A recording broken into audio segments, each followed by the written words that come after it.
Bom dia, que a paz e o amor do Mestre Jesus nos envolva nesta manhã agradável. Tá? E uma vez nós estávamos assistindo uma palestra e tinha um grupo da evangelização. E aí o palestrante comentou que, enquanto nós estávamos assistindo a palestra, eles estavam distraindo as crianças, né? E aí ele recebeu um puxão de orelha do Espírito dizendo que, enquanto eles estavam educando as crianças, eles estavam nos distraindo no salão. Porque tudo começa pelas crianças, né? É um prazer estar aqui novamente com vocês, muito obrigado pelo convite. Nós estivemos aqui dia 16 de março, fazendo uma palestra sobre o Quem é Você.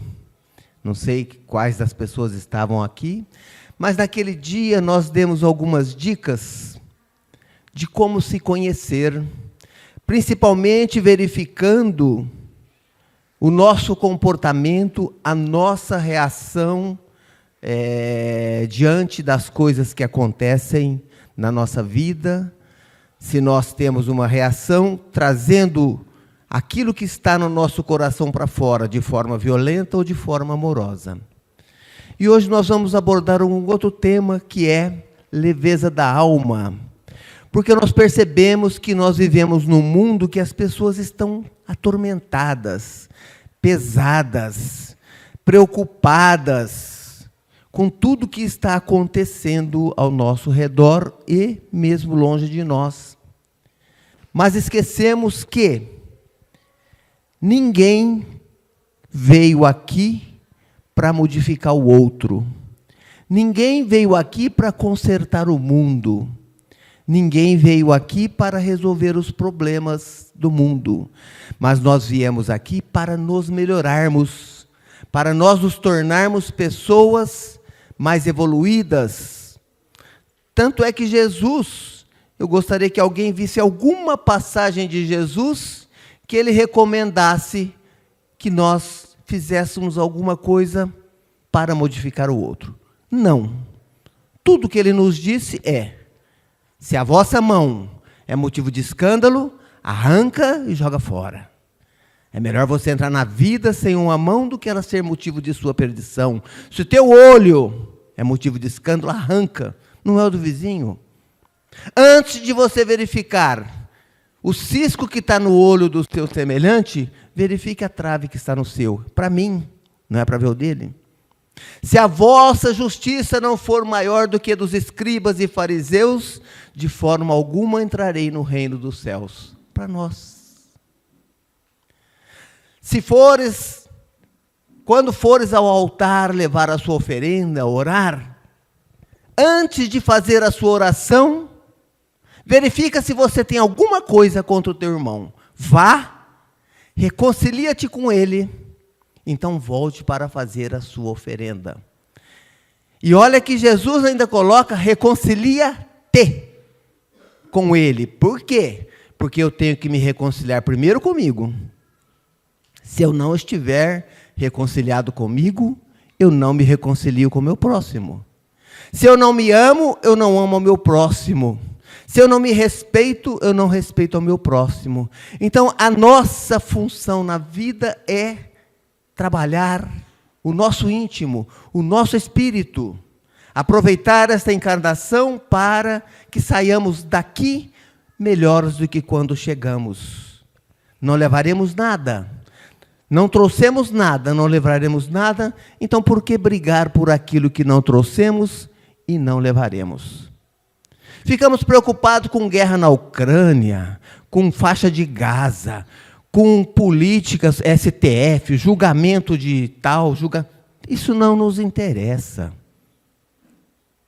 Outro dia eu quase apanhei numa palestra, porque eu falei que o bolsonarista tem que amar o petista, e o petista tem que amar o bolsonarista.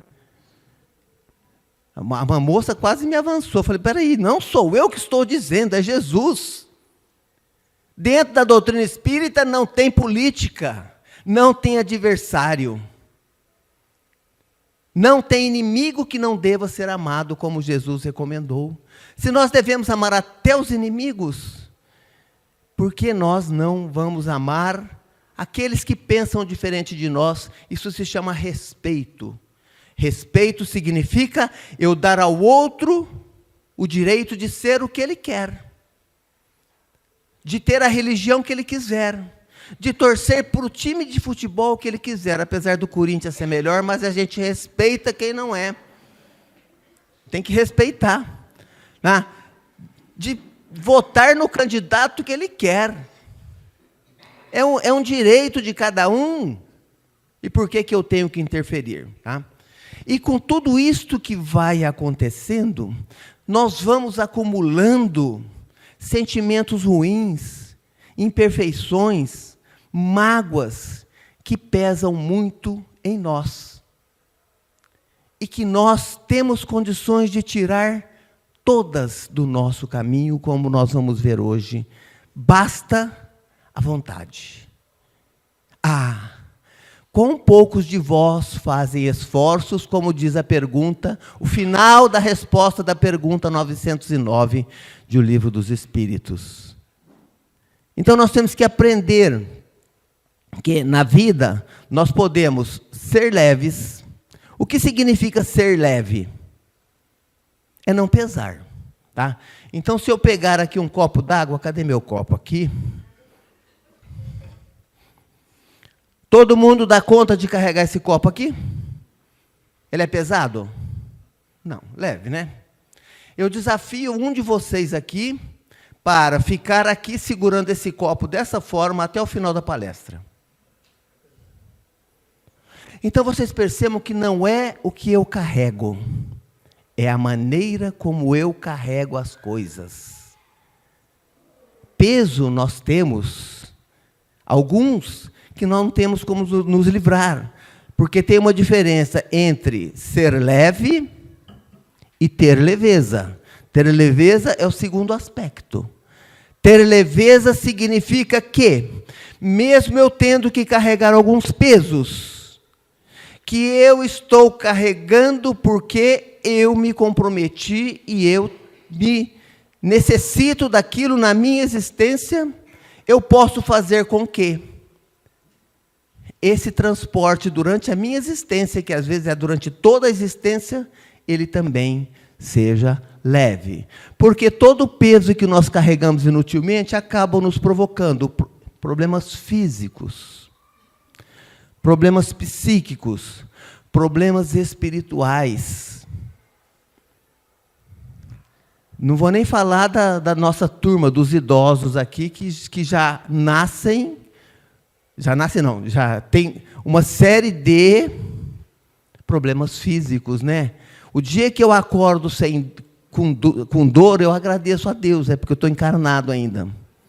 E quando eu vou orar, eu nem levanto a mão mais, porque pode ser que Deus puxa, né?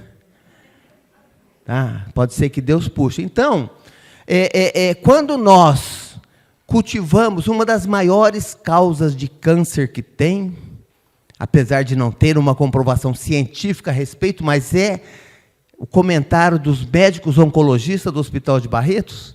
Sabe o que é? É a mágoa. É o sentimento negativo. Dr. Armando Melano, um amigo nosso, diz que ele às vezes está tratando de um paciente com câncer há 10 anos. Tudo normal. E de repente acontece um fato na vida, uma separação, um filho entrando nas drogas, um filho se desviando, ele morre em 1 mês. Desencadeia. Porque tudo aquilo que nos acontece no corpo físico, tirando os acidentes, provém da nossa mente.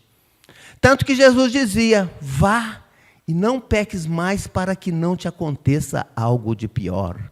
Ou a tua fé te curou. E se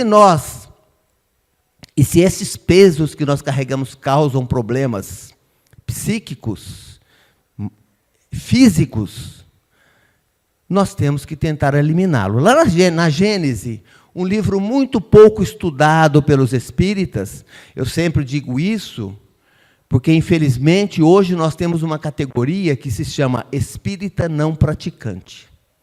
Assim como temos católicos não praticantes, nós temos espíritas não praticantes. São espíritas que não estudam. São espíritas que não conhecem a doutrina. Se eu perguntar aqui, quem já leu a Gênesis, eu te garanto que não dá 10%. Se eu te perguntar aqui, quem já leu o livro Céu e Inferno, eu te garanto que não dá 10% dos que estão aqui. Não vou nem fazer a pergunta, porque eu já fiz essa pergunta para dirigentes e a resposta foi nesse nível. E a Gênesis é um livro fantástico, que se você não ler a parte de fluidos da Gênesis, você não entende nada da doutrina, da parte científica. Você pode ler o Evangelho para entender da parte moral. Mas se você não souber sobre fluidos, você não sabe como é que atua o seu perispírito, como é que você se adoece, como é que você se cura, como é que acontecem os fenômenos mediúnicos, como é que é refletido lá no plano espiritual aquilo que eu estou pensando. Importantíssimo esse capítulo. Tá? Se eu for no Céu e Inferno, é o Código Penal da vida futura, ele vai nos trazer as leis da vida, o que eu tenho que fazer para ter a minha felicidade aqui, ou a minha felicidade futura, ou a minha desdita aqui, ou a minha desdita futura. Vai falar da passagem, como é que se dá o meu fenômeno da morte física. Importantíssimo, mas nós não lemos. E eu trouxe então um pedaço da Gênesis, para nós vermos como é que o pensamento atua em nós. Então vamos lá. Se de repente adentrar neste salão aqui, alguém que passou um perfume francês, acabou de passar, quando ele estiver andando, o que acontece? Ele vai contaminar toda a atmosfera espiritual, que todos em volta vão sentir aquele odor. Concordam? Mas vamos supor que alguém aqui comeu uns 4 ovos, repolho, feijão, feijoada, e chega aqui com uma flatulência e de repente solta um gás sem querer. O que vai acontecer em volta? Aquele gás vai se espalhar na atmosfera terrestre e todos vão sentir o efeito. Este parece um exemplo chulo, mas ele é um exemplo apropriado para mostrar como é que funciona a nossa aura, o nosso espírito. Tudo aquilo que nós pensamos se reflete no plano espiritual. Porque se vocês estão ouvindo a minha voz, é porque as minhas cordas vocais estão vibrando, essa vibração vai pelo ar e chega até vocês e é decodificado pelo ouvido. No plano espiritual não existe som. Existem fotografias do nosso pensamento, está lá na Gênesis. Todas as vezes que eu penso alguma coisa, aquilo é transmitido no plano espiritual e todos veem, dependendo da evolução do espírito, é claro. É isto que por isso não tem como você disfarçar do plano espiritual. Por isso é que Jesus falava, aquele que olhar com mau desejo para com uma mulher, já em seu coração terá cometido adultério. Jesus não queria falar de adultério, não, ele queria falar da importância do pensamento. Ele estava focando ali, porque se eu tenho um mau desejo e não realizo por falta de oportunidade, eu sou culpado. Porque quando eu planejo, eu penso assim, eu quero matar alguém, no plano espiritual, isso já se tornou realidade. Se eu não concretizo por falta de oportunidade, não diminui a minha culpa. É claro que tem agravantes e atenuantes. Então, muito cuidado com o nosso pensamento. Por quê? Aqui Kardec nos espíritos nos fala, os fluidos não possuem qualidade sui generis, o fluido é neutro, a atmosfera é neutra, mas ele adquire aquelas características do meio ambiente. Então, se nós, sob o ponto de vista moral, os sentimentos podem ser de ódio, inveja, ciúme, orgulho, egoísmo, violência e hipocrisia. Apenas alguns exemplos, tá? Mas também podem ser de bondade, benevolência, amor, caridade, doçura. Então significa que quando eu estou pensando, você já viu falar de fotografia Kirlian? É a fotografia da aura. E chamaram Chico para fazer uma fotografia Kirlian. E falaram, Chico, pensa num ato de amor. Tiraram a foto, saiu perfeita, equilibradíssima, yin, yang, rosa e azul, perfeito. E falaram para Chico assim, pensa num assassinato. E tiraram a foto e saiu toda desfigurada. Porque nós temos aquilo que nós somos, que é a somatória das experiências que nós já tivemos, de evolução ou não, e temos aquilo que nós estamos. Porque eu posso ser uma pessoa boa, mas no momento que eu ouço uma notícia, eu me transformo e contamino a minha atmosfera. Então, quando eu estou assistindo televisão e passa assim, polícia persegue e mata 3 bandidos. Legal, 3 a menos, Deus fez justiça. Eu estou me regozijando com a violência, com o crime. Eu estou trazendo lixo para dentro de mim. Eu estou trazendo assassinato dentro para a minha atmosfera espiritual. Então é muito importante que nós vigiemos e oremos. Primeiro, vigiar. Não o próximo, não o Big Brother, mas as nossas atitudes, os nossos pensamentos. Nós pecamos de 3 formas. Pelo pensamento, pela palavra e pela ação. E isso que nós temos que ter cuidado, porque Paulo nos alerta que nós somos seguidos por uma nuvem de testemunhas. Na terra tem um ditado que fala assim, diga-me com quem andas, que eu direi quem tu és. Para os espíritas ele é um pouquinho diferente. Diga-me o que pensas, que eu direi quem são suas companhias espirituais. Tá? Então, mas sobre o aspecto físico, ó, se ele tem aspecto moral, tem aspecto físico. Eles são excitantes, calmantes, penetrantes, adstringentes, irritantes, dulcificantes, soporíferos, narcóticos, tóxicos, reparadores e expulsivos. Então, vocês percebam que esses fluidos, não pensem que um pensamento negativo vai te fazer ter um problema físico. Não. Água mole em pedra dura, tanto bate até que fura. Todos nós pensamos no mal ainda. Todos nós. Raríssimas exceções. O problema é você não manter o pensamento. Sentir raiva é orgânico. Manter a raiva é problemático. Tá? Aí, a manutenção, revivendo o passado. Outro dia eu fui fazer um atendimento fraterno, a menina veio me falar que ela nasceu de um estupro da mãe dela. Ela estava com 18 anos. Ela estava carregando aquilo há 18 anos, não superando aquilo. E a gente encontra pessoas, tá, que vivem o passado. O passado é referência, não é residência. O passado é referência para que nós não tornemos a errar. Então, aqui Kardec nos fala que o quadro dos fluidos seria, pois, de todos os vícios e todas as virtudes da humanidade. Se eles interferem no nosso físico e no nosso espiritual, tá?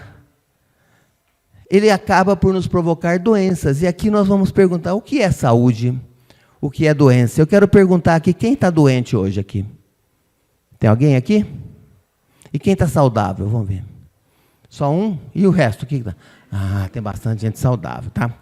Então, para não dizer que nós estamos puxando a brasa para a nossa sardinha, eu vou trazer a definição de saúde pela Organização Mundial de Saúde. Saúde significa o estado de completo bem-estar físico, mental e social, e não simplesmente a ausência de doença ou enfermidade. Então, completo estado de bem-estar físico, ninguém tem dor alguma aqui. Não tem dor de cabeça, não tem uma acidez estomacal, não tem dor na coluna, não tem no ciático, não tem dor nenhuma.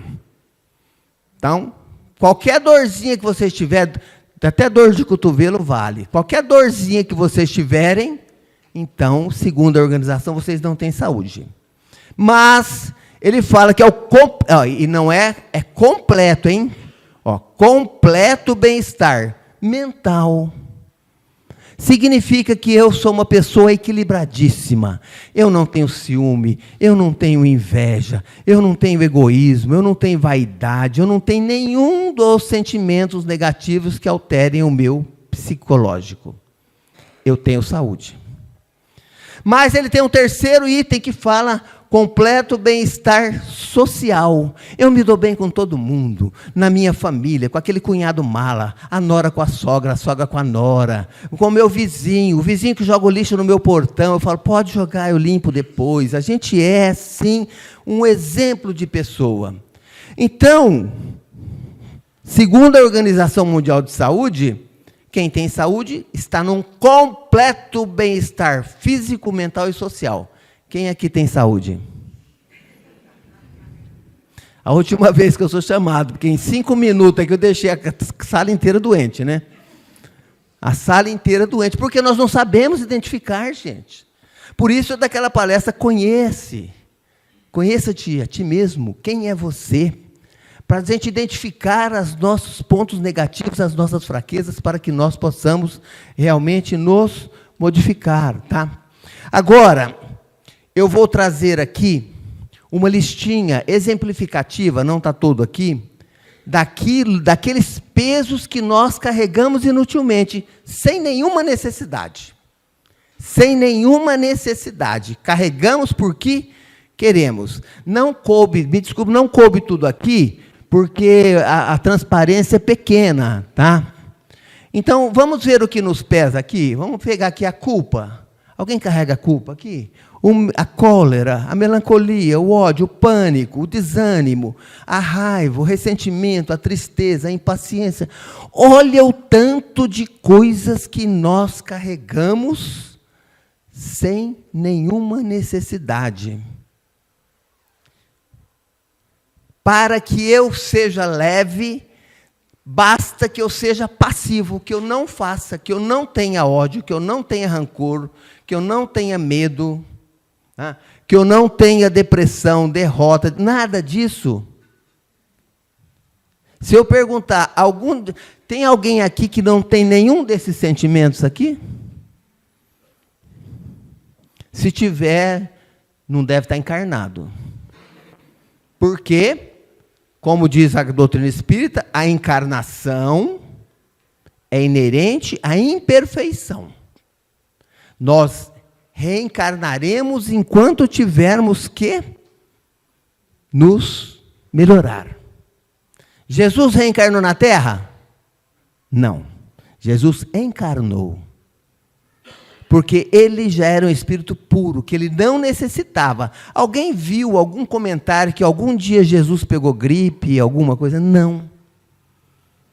Não pegava, por quê? A doença está relacionada com algum problema mental, psíquico, espiritual. Então nós temos aqui, quer ser leve? Faça isso aqui, elimina todos estes sentimentos ou comportamentos que nós carregamos. Não precisa ser, se a gente conseguir tirar uns 2, 3 por encarnação, eu acho que está bom.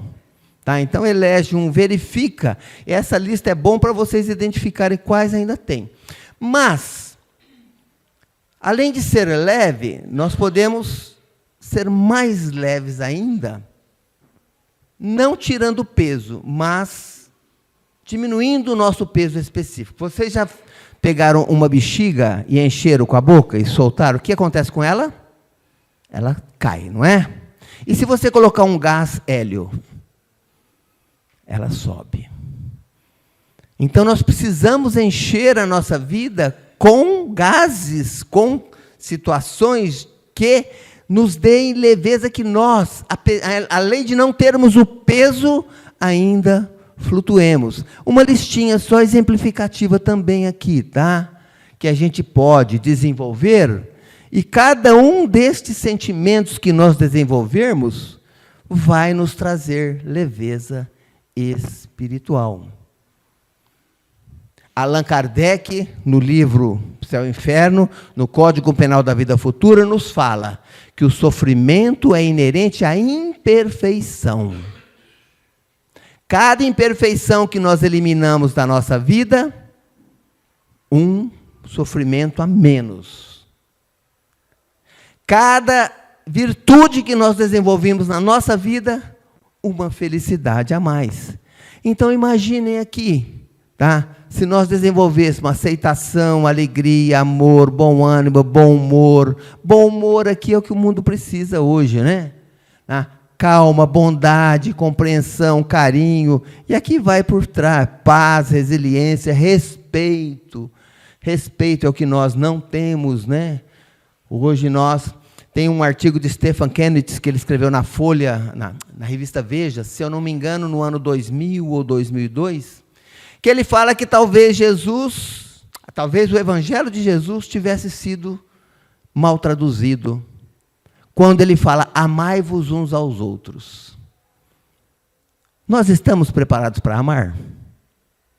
Sim ou não? Não. Nós ainda não amamos. Dizem que o amor mais puro é o amor de mãe. É um amor egoísta. Porque ela ama o filho dela.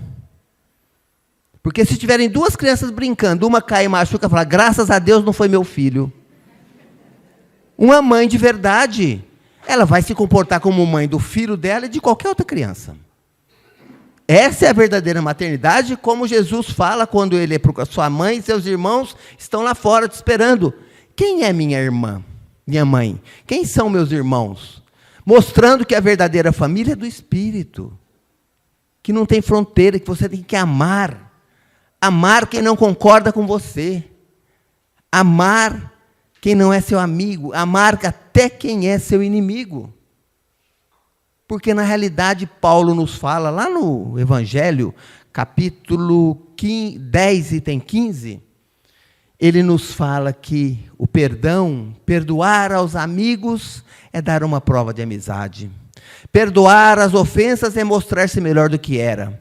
Mas perdoar o inimigo, os inimigos, é perdoar a si mesmo. Olha só, Paulo nos falando que perdoar os inimigos é perdoar a si mesmo. Porque não existe inimigo de graça. A pessoa não olha para sua cara, você é seu inimigo a partir de hoje. Não, a inimizade significa uma amizade que foi rompida, que aconteceu alguma coisa.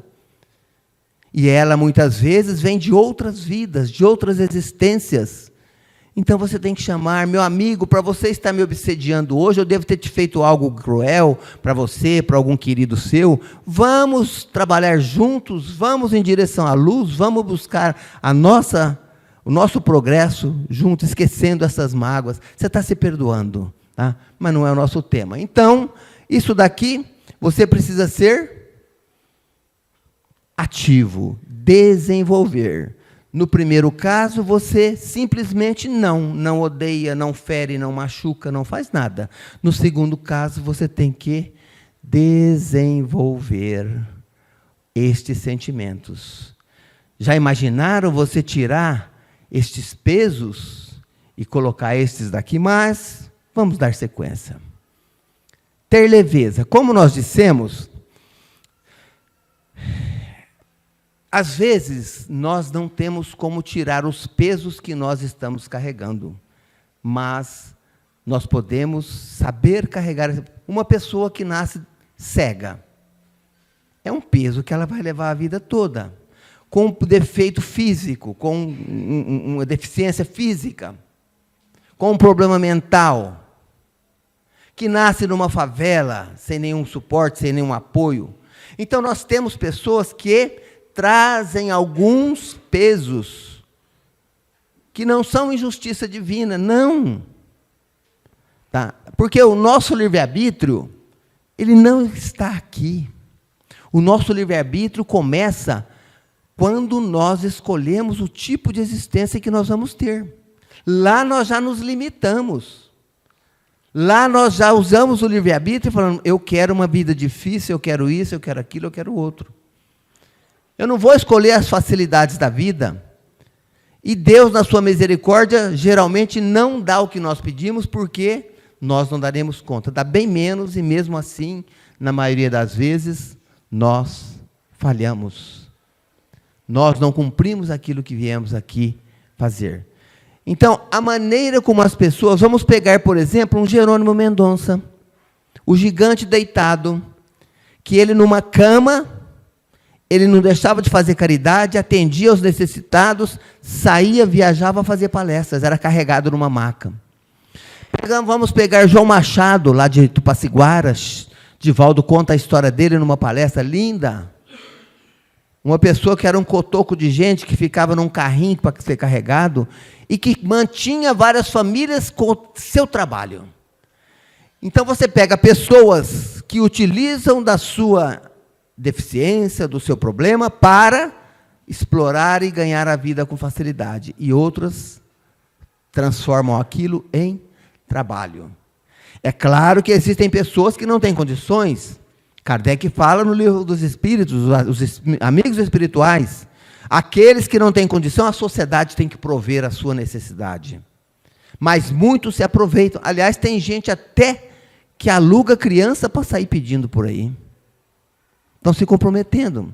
Uma vez eu estava na estação ferroviária de Jundiaí, na época que tinha trem ainda para Barretos, eu vinha de Leito, e eu estava em Jundiaí, uma mulher num frio, com uma criança no colo, pedindo dinheiro lá na estação. E eu estava atrás dela e vi que era uma boneca, era a perna de uma boneca. E não existia nem reborn naquela época ainda, que parece bebê, né? Então, vocês são pessoas que estão se comprometendo. Ah, eu não vou ajudar porque... problema dela. O que ela vai fazer com o dinheiro é responsabilidade dela. A nossa função é fazer a nossa parte.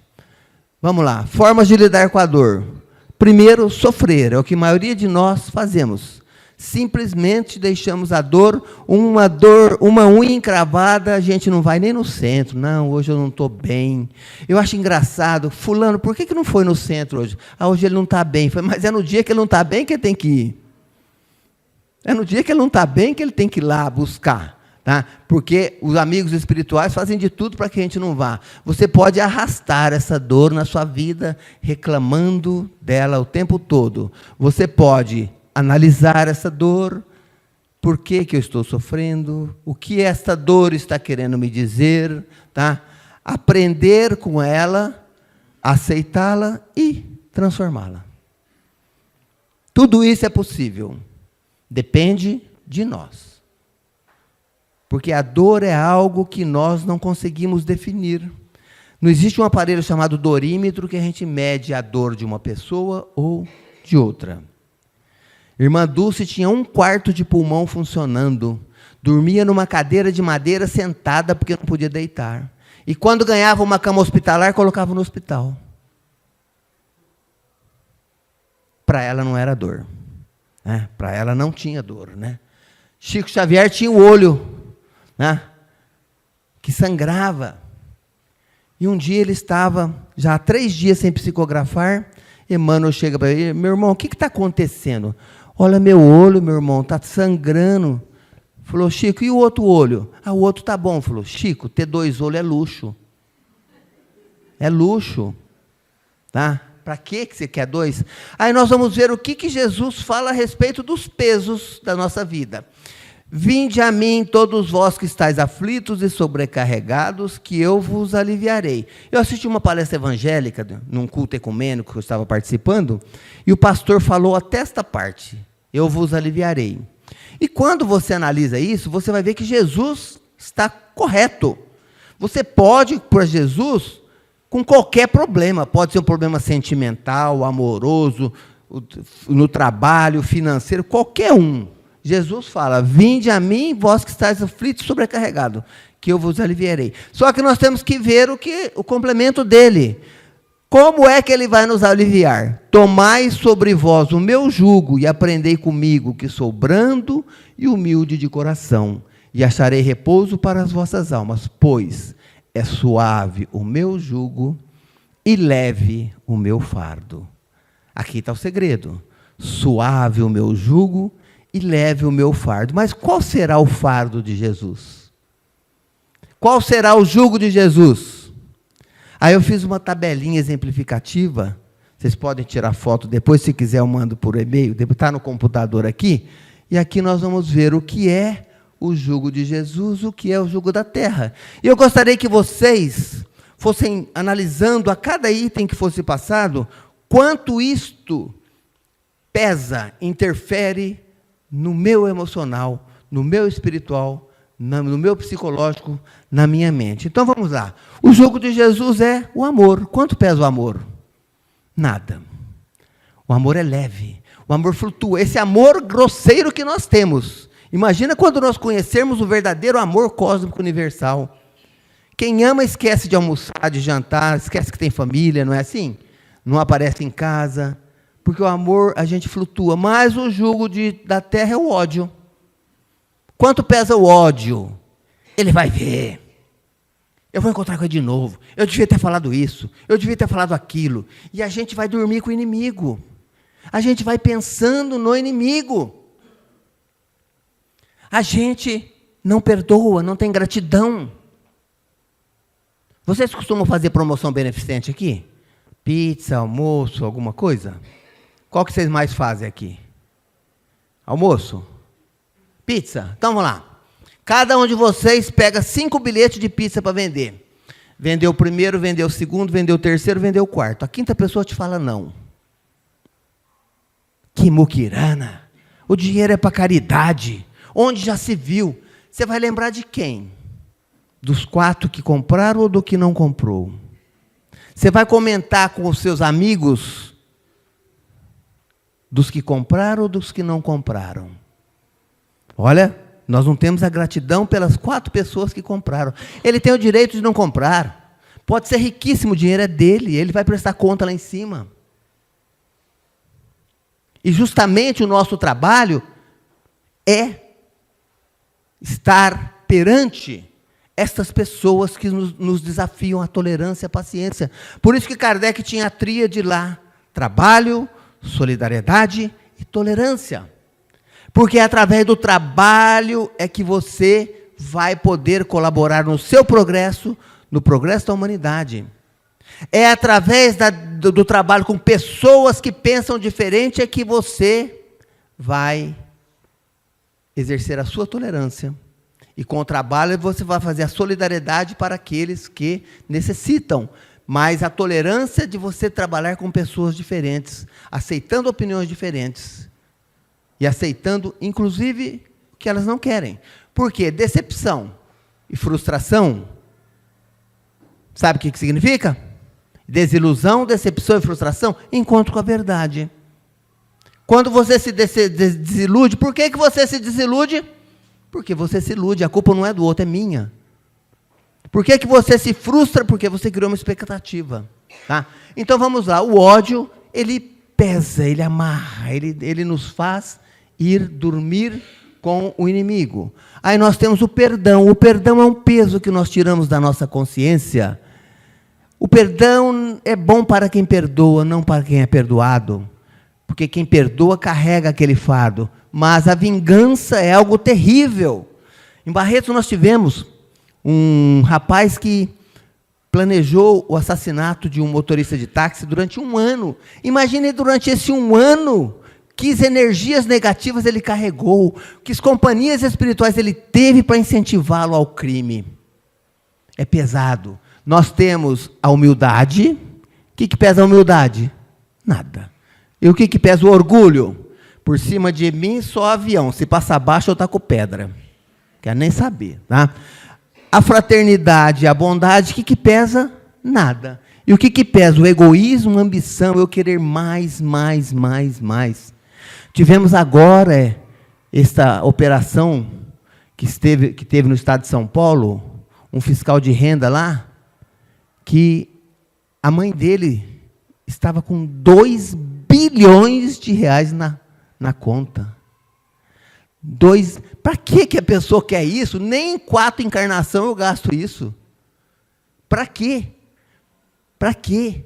Vocês percebam que não tem fundo. Não tem fundo, é igual droga, você começa com uma leve e vai aumentando. A ambição, o egoísmo é dessa forma também. Você acaba não tendo limites, tá? a resignação. O que é ser uma pessoa resignada? É uma pessoa consciente de que aquilo que ela está passando tem a ver com ela mesma, com o seu passado, com a sua necessidade reencarnatória, com aquilo que ela programou. Em compensação, a revolta. A revolta é sempre achar um culpado. As pessoas que reclamam, regra número 34 da Ordem de Santo Agostinho, de São Bento, é proibido resmungar. É proibido reclamar. Não reclame, agradeça. Já pensou se Deus falasse para nós aqui, amanhã cedo, você vai acordar somente com aquilo que você agradeceu hoje? O que nós teríamos? Bravo, né? Aí nós temos a calma, a paciência e o desespero. Desespero é você não saber esperar o tempo certo, você não ter esperança. Você se preocupar. Estatisticamente, 80% das nossas preocupações não se concretizam. É mais ou menos como a história daquele jovem, lá na Itália, que estava para eclodir a Segunda Grande Guerra Mundial, e era um jovem que não se preocupava com nada. E quando a gente não está se preocupando, nós somos o diferente, incomodamos. E perguntaram para ele, você não está preocupado com a guerra? Ele falou, das duas, uma. Pode ser que a guerra venha, e pode ser que a guerra não venha. Se a guerra não vier, eu não tenho com o que me preocupar. Mas se a guerra vier, das duas, uma. Pode ser que eu seja convocado, e pode ser que eu não seja convocado. Se eu não for convocado, eu não tenho com o que me preocupar. Mas se eu for convocado, das duas, uma. Eu posso ir para a frente de batalha, ou posso ficar na retaguarda. Se eu for para a frente de batalha, se eu ficar na retaguarda, eu não tenho com o que me preocupar. Mas se eu for para a frente de batalha, das duas, uma. Pode ser que eu seja ferido, e pode ser que eu não seja ferido. Se eu não for ferido, eu não tenho com o que me preocupar. Mas, se eu for ferido, das duas, uma. Pode ser um ferimento leve, pode ser um ferimento grave. Se for um ferimento leve, eu não tenho com o que me preocupar. Mas, se for um ferimento grave, das duas, uma. Pode ser que eu sobreviva, pode ser que eu morra. Se eu sobreviver, eu não tenho com o que me preocupar. Mas se eu morrer, eu vou estar ao lado de Deus, aí eu não tenho com o que me preocupar mesmo. Não significa ser um alienado. Significa você tomar todas as precauções necessárias, fazer o seu planejamento, mas não viver o futuro que não existe ainda. E deixar que as coisas aconteçam no seu devido momento. E sim, tomar as providências. Não significa que eu não tenha que planejar e tomar algumas atitudes antecipadas. O problema é que as pessoas vivem o futuro. Quando, se, eu vou ser feliz quando eu tiver isso, quando eu tiver aquilo. Não é assim que funciona. Felicidade não é isso. Geralmente, como dizia Aristóteles, Aristóteles, acho que era Aristóteles, dizia que felicidade é o não ter. Porque quando eu tenho, perde a graça. Quando eu tenho, perde a graça. Num jogo de futebol, vocês sabem o que é a felicidade? Não. Não é o gol, não. Felicidade se chama bola. Por quê? Tem 22 marmanjos, agora marmanja também, correndo atrás da bola. A hora que ela vem para o seu pé, você chuta para frente ou passa para o companheiro. E continua correndo atrás dela. Quando chega para você, você chuta para frente e continua correndo. Felicidade é assim. Eu queria comprar um carro. Aí você comprou o carro. Mas eu quero um novo. Depois eu quero um importado. A gente sempre, pega uma criança para você ver e dá um brinquedo. Ela fica doida querendo o brinquedo. Você deu o brinquedo, em 2 dias acabou. Aí ela já quer outro. Assim nós somos também. Então, temos que esperar as coisas que aconteçam no seu devido lugar. Temos a fé e temos a descrença. Bom, vamos lá agora. Quanto pesa o amor, o perdão, a humildade, a fraternidade, a bondade, a resignação, calma, a paciência e fé em nossa mente? Quanto pesa? Nada. Quanto pesa o ódio, a vingança, o orgulho, o egoísmo, a ambição, a revolta, o desespero e a descrença em nós? Pesa alguma coisa? Muito. Agora eu vou perguntar uma coisa crucial. De quem depende eu amar ou odiar, perdoar ou me vingar, ser humilde ou ser? Depende do meu pai, da minha mãe, do meu filho, do meu irmão, do meu vizinho, do meu chefe de trabalho? Não depende de ninguém, só da gente. É por isso que a pergunta 614 do Livro do Espírito, Kardec pergunta: o que é a lei natural? E os Espíritos respondem: é a lei de Deus. Ela é a única necessária para a nossa felicidade. Ela nos diz o que devemos e o que não devemos fazer. E o homem somente é infeliz quando dela se afasta. E vai mais um pouquinho na pergunta 622, ele pergunta: onde está escrita a lei de Deus? Na nossa consciência. Se a lei de Deus é necessária para a nossa felicidade, ela está na nossa consciência, não depende de ninguém. Ninguém. Somente de mim, tá? Aqui eu vou colocar uma musiquinha agora, tá? E nós vamos analisar a letra depois, é do Flávio Leandro, que reflete mais bem isso que nós estamos falando. Não sei se o áudio aqui vai.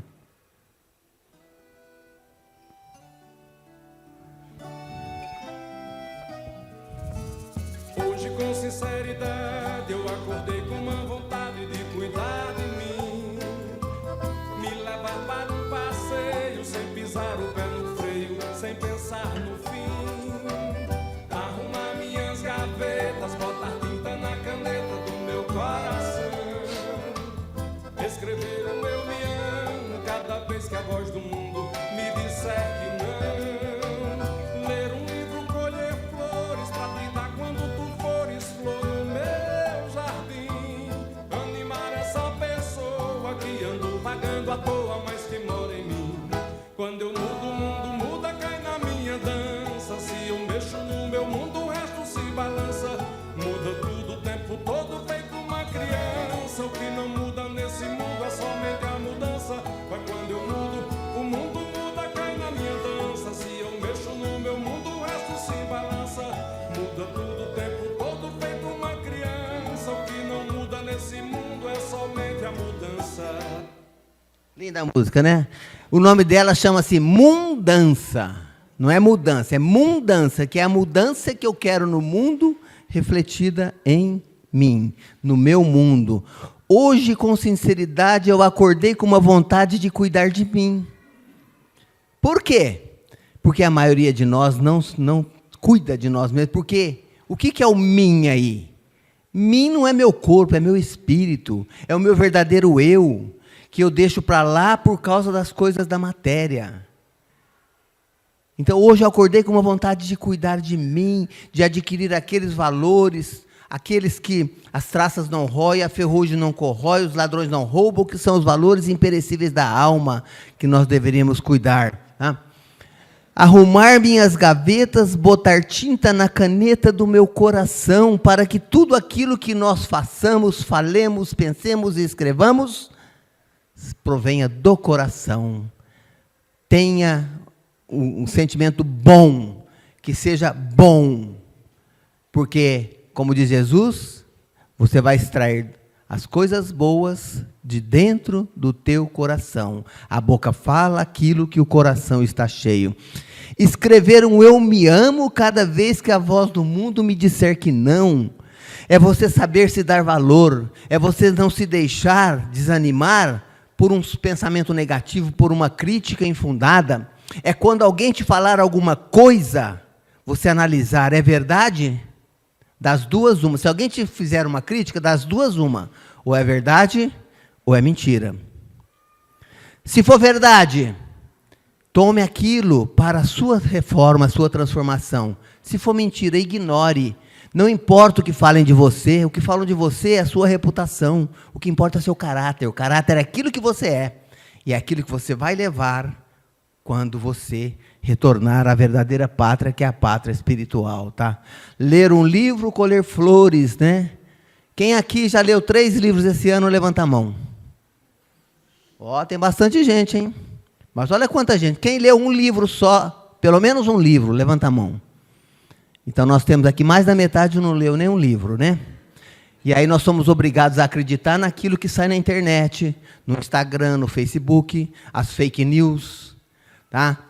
Lúcia Helena Galvão, recomendo as palestras dela, ela é uma filósofa espetacular, tá? E ela fala que os homens, a humanidade, as pessoas, raramente você encontra uma pessoa que tem opinião própria.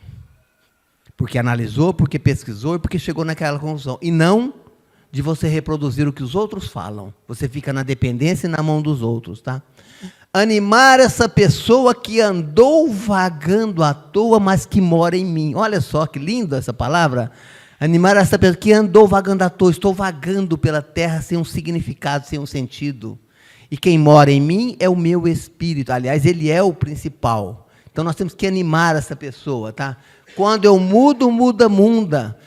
O mudo muda. Se eu mexo no meu mundo, o resto se balança.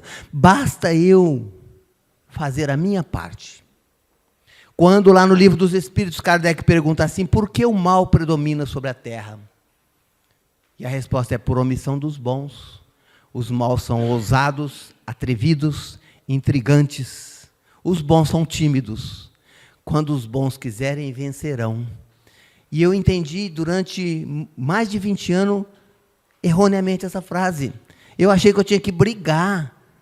Eu não podia ser tímido. Não, quando Jesus fala que os bons são tímidos, é porque nós temos que colocar a nossa bondade para todos verem. Porque quando Jesus chegou aqui, esperavam ele num cavalo de fogo, com uma espada flamejante, que ia conquistar o exército, e ele ofereceu a paz, a não violência. Então, a única maneira que nós temos de comover as pessoas é através do nosso comportamento. Dizem que o exemplo é a melhor forma de educar, é verdade? Não, não é verdade. É a única. É a única. Você pode falar qualquer coisa. Pega o seu filho pequeno. Você pode falar qualquer coisa. Mas ele vai fazer aquilo que você faz, não aquilo que você fala. Um dia eu estava no meu escritório, e minha neta estava lá, nós estávamos saindo, na hora que saí, ela apagou a luz. Eu falei, ai, que legal, Larinha, você é bom economizar energia. É, vovô, mas da outra vez que você saiu, você não apagou. É assim que funciona, tá? O exemplo é a única forma de educar que nós temos, é a única forma de modificar pessoas que nós temos, tá? Muda tudo o tempo todo, feito uma criança. O que não muda neste mundo é somente a mudança. A única coisa que não muda é a mudança. Alguém pode me falar a idade aqui? 50. O que em você tem 50 anos? Não. Sua pele é a mesma? Seu sangue é o mesmo? Suas unhas são as mesmas? Seu cabelo, a única coisa que permanece são os neurônios. Tá? Nada, muda tudo. Tá? Muda tudo. Tá? A cada momento, dizem que uma pessoa não entra no mesmo rio 2 vezes, porque o rio já não é mais o mesmo, e a pessoa também já não é mais a mesma. Então, a mudança faz parte da nossa vida. Tá? Nós vamos adquirindo experiência. E muita gente fala assim, eu queria voltar à minha juventude com a experiência que eu tenho hoje. Ia fazer as mesmas besteiras, porque você não tinha a experiência que você tem. Meu tempo que era bom. Não, tempo bom é agora que nós estamos vivendo. Não tem tempo melhor que esse. Tá? Eu fumava num ônibus cheio de fumante, eu viajava num ônibus cheio de fumante, você não tinha linhas corretas, você não tinha toda hora, você não tinha comodidades que você tem hoje. Tá? Então, nós temos que acreditar que o que não muda é somente a mudança. Por isso que nós temos que mudar. E o ser humano é muito resistente à mudança. E aqui nós temos uma frase de Paulo que fala que o bem que eu quero eu não faço, mas o mal que eu não quero, este sim eu faço. Paulo faz uma distinção entre espírito e alma. O bem que eu quero como espírito, que eu sou consciente do meu papel. Quando encarnado, eu deixo-me levar pelas fraquezas da vida e não faço. O mal que eu não quero como espírito, porque eu sei que vai me comprometer, vai me atrasar, aqui eu faço, porque é tão gostoso fazer o mal, não é? Falar mal da vida dos outros não é bom? Tá? A gente acha ainda, tá? Então, nós temos que buscar fazer aquilo, tá? Que conquistem, Tudo que nós vamos fazer tem lado bom e lado ruim. Tá? Aqui tem uma frase de Sartre que fala que viver é isso, ficar se equilibrando o tempo todo entre as escolhas e as consequências. Porque tudo na nossa vida tem ponto negativo e ponto... Não existe nada na nossa vida que só traga coisa boa, só benefício. E nem que só traga coisa ruim. Tudo tem o seu ponto negativo. Ah, você quer comprar um carro novo? Ótimo. Maravilha, você faz inveja para os amigos. Mas é hora de pagar o IPVA, o seguro, na hora que dá uma batida. E tem gente que financia em 96 vezes. Quando pagou 70, ainda falta 24, deve o carro inteiro... E não cansado de sofrer, porque todo mês ele xinga para pagar a prestação, ele vai lá, refinancia e pega um outro novo. Filho é bom? Filho é bom, mas dura muito, dura a vida inteira, como diz Mário Prata. Filho traz felicidade, mas é preocupação o resto da vida. Onde ele vai estudar? Será que tem escola? Será que ele está se envolvendo com companhias más? O que ele vai fazer? O que ele vai se formar? É o resto da vida problema. Dizem que só dá problema, só é problemático os primeiros 50 anos. Depois a gente acostuma, tá? E aí, só para vocês terem, a gente quer ter saúde, você põe uma alimentação vegana. Você vai ter um ganho de saúde e vai ter uma perda de paladar. Você come o que você quer. Você vai ter um ganho de paladar e vai perder a saúde. Tá? Aliás, eu quero dar uma receita aqui para não ter Alzheimer. Tá? Uma receita muito boa para não ter Alzheimer. Come tudo quanto é porcaria, gordura, torresminho, tudo que não presta. Você não vai chegar na idade de ter Alzheimer. Tá? Não. Aí, só para encerrar, vou passar uma frase de uma historinha do pastor Cláudio Duarte, que ele nos fala o seguinte. Ele foi na casa de um amigo, e o amigo falou assim para ele: ô Cláudio, você gosta de Coca-Cola? Gosto. Você quer? Quero. Toma. Não. Mas você não gosta? Gosto. Você não quer? Quero. Não. Depois de umas 4, 5, fala: não estou te entendendo. Você fala que gosta, você fala que quer, eu vou te dar, você não pega. Falo: meu amigo, eu amo Coca-Cola. Esse trem vicia, esse trem tem uma química aí que te deixa doidão. E se eu pudesse, eu tomava Coca-Cola cedo, à tarde, à noite, de madrugada. E se eu gosto, é claro que eu quero. Mas eu não devo. Porque isso vai me trazer obesidade, vai me trazer problemas na saúde, vai me dar um câncer. Eu não devo tomar. Então, na nossa vida, nós temos que analisar o que nós gostamos, o que nós queremos e o que nós devemos fazer para a saúde do nosso espírito e não do nosso corpo. E, para encerrar essa frase de Carlos Drummond de Andrade, ser feliz sem motivo é a mais autêntica forma de felicidade. Muito obrigado, que a paz e o amor de Jesus continuem a nos envolver, agora e sempre, que assim seja.